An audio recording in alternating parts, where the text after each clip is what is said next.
For men once came to a wet place in the roadless forest to fish. They pitched their tent fair upon the brow of a pine-clothed ridge of riven rocks, whence a boulder could be made to crash through the brush and whirl past the trees to the lake below. On fragrant hemlock boughs they slept the sleep of unsuccessful fishermen, for upon the lake alternately the sun made them lazy and the rain made them wet. Finally they ate the last bit of bacon and smoked, and burned the last fearful and wonderful hoe cake. Immediately a little man volunteered to stay and hold the camp, while the remaining 3 should go the Sullivan County miles to a farmhouse for supplies. They gazed at him dismally. "There's only one of you.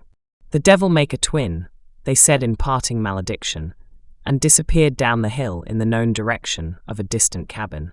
When it came night, and the hemlocks began to sob they had not returned, the little man sat close to his companion, the campfire, and encouraged it with logs.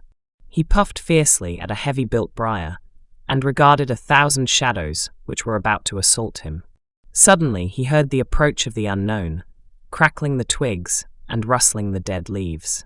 The little man arose slowly to his feet. His clothes refused to fit his back, his pipe dropped from his mouth, his knees smote each other. "Huh!" he bellowed hoarsely in menace. A growl replied, and a bear paced into the light of the fire. The little man supported himself upon a sapling and regarded his visitor. The bear was evidently a veteran and a fighter, for the black of his coat had become tawny with age. There was confidence in his gait and arrogance in his small twinkling eye. He rolled back his lips and disclosed his white teeth. The fire magnified the red of his mouth. The little man had never before confronted the terrible, and he could not wrest it from his breast. "Huh!" he roared. The bear interpreted this as the challenge of a gladiator. He approached warily. As he came near, the boots of fear were suddenly upon the little man's feet. He cried out and then darted around the campfire. "Ho!" said the bear to himself. "This thing won't fight. It runs. Well, suppose I catch it." So upon his features there fixed the animal look of going somewhere. He started intensely around the campfire. The little man shrieked and ran furiously.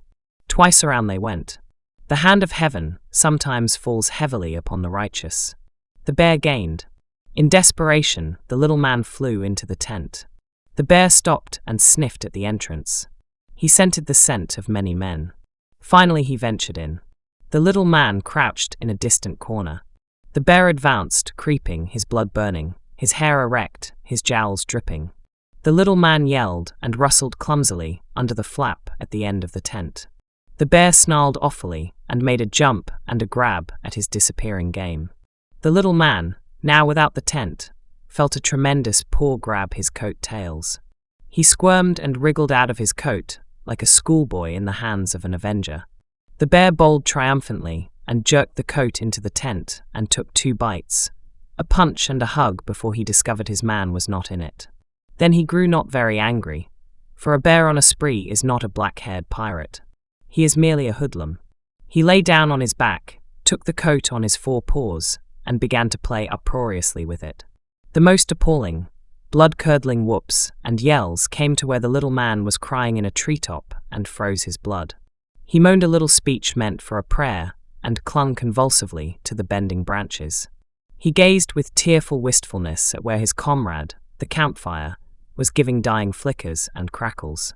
Finally, there was a roar from the tent which eclipsed all roars.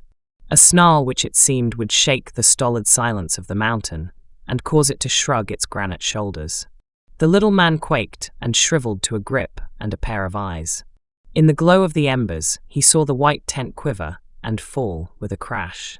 The bear's merry play had disturbed the center pole and brought a chaos of canvas upon his head.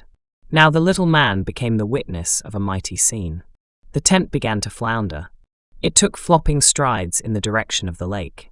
Marvelous sounds came from within, rips and tears, and great groans and pounce. The little man went into giggling hysterics. The entangled monster failed to extricate himself before he had walloped the tent frenziedly to the edge of the mountain. So it came to pass that 3 men, clambering up the hill with bundles and baskets, saw their tent approaching.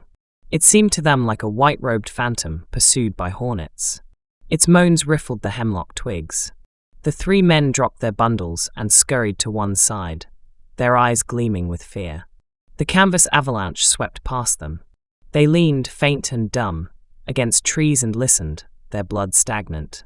Below them it struck the base of a great pine tree, where it writhed and struggled. The three watched its convolutions a moment, and then started terrifically for the top of the hill. As they disappeared, the bear cut loose with a mighty effort. He cast one disheveled and agonized look at the white thing, and then started wildly for the inner recesses of the forest. The three fear-stricken individuals ran to the rebuilt fire. The little man reposed by it calmly smoking. They sprang at him and overwhelmed him with interrogations. He contemplated darkness and took a long pompous puff. "There's only one of me. And the devil made a twin," he said.